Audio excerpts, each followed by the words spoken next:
Well, you know, 9/11 is a day we'll all remember, and we're going to take you back a little bit right now to when everyone responded to that tragedy that happened in downtown Manhattan, and many people from right here responded to that tragedy. A hijacked incoming plane. If there's one thing those of us who were alive that day 10 years ago have in common, it's a story about the deadliest terrorist attack on our country. And if it's a story you want, Jay Smith and Rich Bartell will give you one.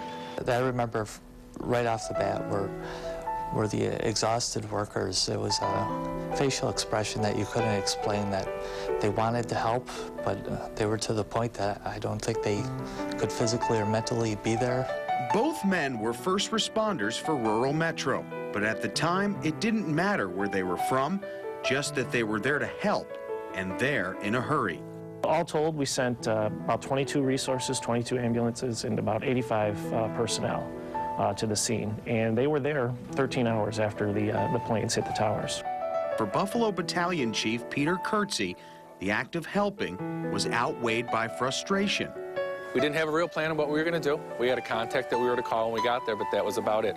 It was so early on that nobody really had a lot of plans on what was going on. We really had no idea.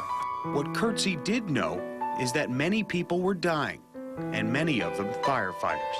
A friend of mine from New York called me when I was at the firehouse and sounded really upset and was saying how bad everything was and that they had lost a lot of guys. When word of the losses reached Western New York, frustration and confusion took a back seat, Kurtze says. Their mission at that point became as clear as the blue sky millions of New Yorkers woke up to on the morning of September 11th.